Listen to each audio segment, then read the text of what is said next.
welcome to this night's episode of Spooky Barber Babes. This one's actually going to be a little short and sweet episode for everybody. We are going to be addressing the Scream 5 trailer. Yay! We finally got a trailer.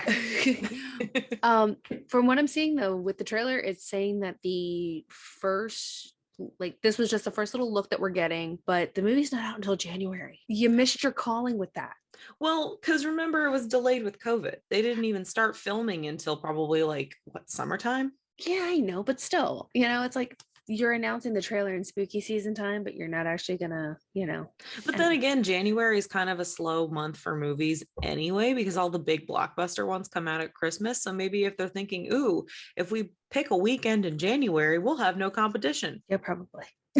That's also a factor. So yeah, and depending on, do we know if that one's going to be if it's going to be released just strictly theaters or it hasn't been? I don't think it's showed yet. Yeah. So who knows? We'll see. Maybe it'll be Paramount Plus. Maybe but Peacock's now joining the fight. Yeah. And we'll actually be talking about that in our next video.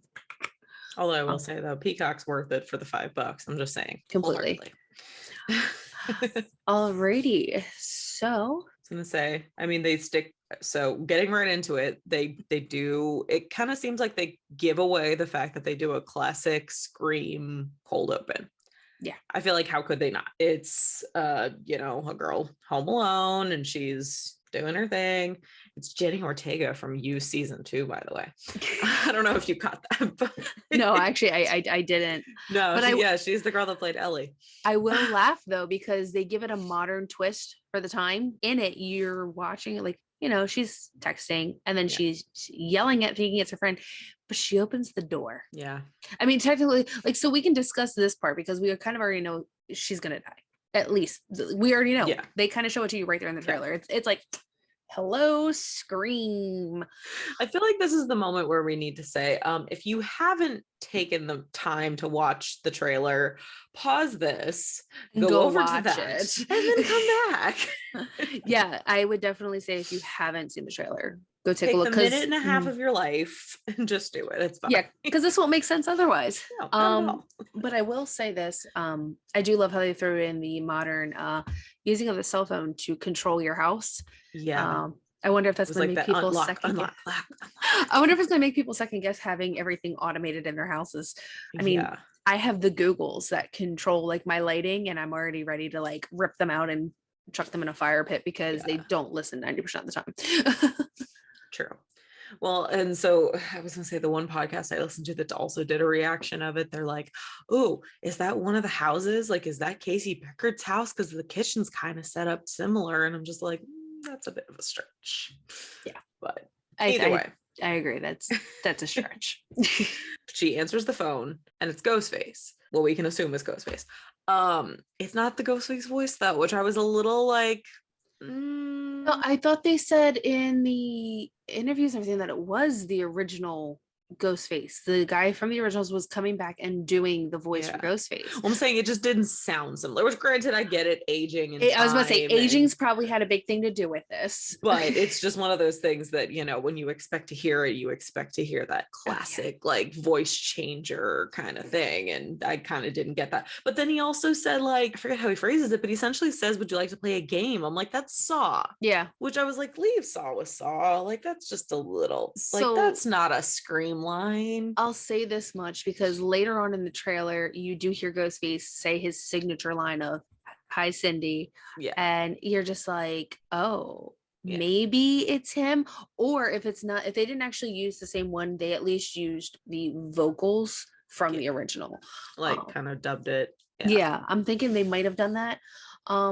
Or maybe he's not using the voice changer that he used back in the day. Maybe he upgraded and that's why it sounds different. Or cell phone. I said Cindy, didn't I? I meant to say Sydney. Yeah. Look, wrong franchise.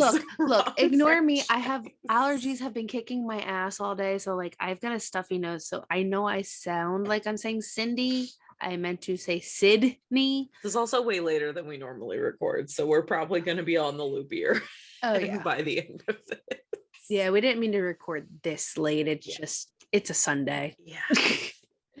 So we cut to Dewey, who is a little rough looking. Again, age might, I think age plays a huge part in all of them. Yeah, but he's 50 by now because he was 25 in the first one. So Yeah. this is 25 years later, and calls her in, and I was kind of like, is he like Captain Marveling her? Like, is like, it's time to come in. Like, that's how we need your help. It's like, why should she care? Like, I think he was more calling her, like, I kind of took it as like he was calling her like, hey, you might want to watch out because this kind of seems like it's starting again. That's what I'm thinking. I'm thinking it was more of like a, hey, heads up. Yeah. And I think when he asked her if she had a gun, like, I'm Sidney Prescott, of course I have a gun. First of all, like, I hope that line's not in the movie. I hope that was trailer only. If it was in the trailer, 90% of the time it's in the movie, and I'm thinking but it's going to be in the movie. Sometimes they just, it's probably going to be in the movie. I'm just saying, it's probably going to be there. Yeah, but then they talk about this girl Samantha, who randomly was not the first girl. She was just, This is where my theory comes in. Okay. So when they show her, they then they show a group of her friends, and I don't know, did you catch in the trailer where they said they come after those of you that are attached to the original victims? They're related to the original. No, it said the original killers. Or the original killers. I'm wondering if it's their kids. Possibly. I'm wondering, truth be told, if it's like all of the original killers' kids that they're going after, and it's actually a victim's child. Like a survivor's child coming back as Ghostface. Problem with that theory, though, all the original killers died. That doesn't mean Billy Loomis died. It doesn't matter. Died. It doesn't matter. It doesn't mean that there couldn't have been a baby mama knocked up over in the corner. True, but like, or it could have been like a brother, a sister that had a kid, like a cousin, or because I really don't think they really give you much detail about their like their family lives. No.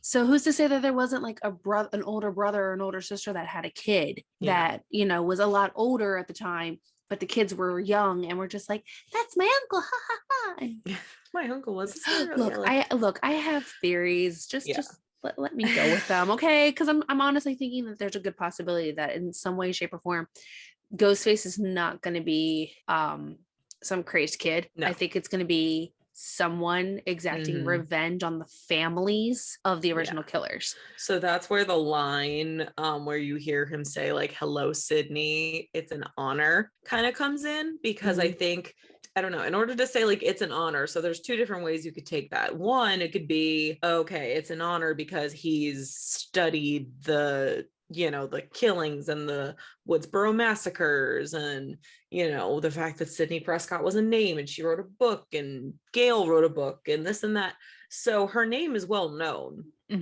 So it could have been a situation that it's an honor to meet her in that situation, or he could mean it as it's an honor because I'm gonna kill you.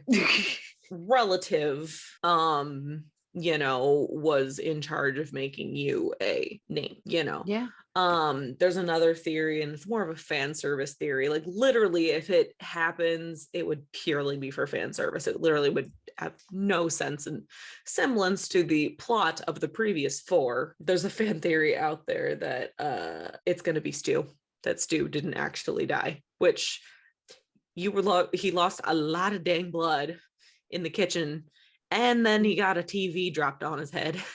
So it doesn't mean he's fully dead, though. Right. So, but I feel like if that were the case, they had two other movies in the original trilogy that they could have made that a thing. And let's be honest, number 4 landed like a fart in church. So like, it's not, I'll be honest with you, I didn't even watch number 4. So don't waste your time. It's not good.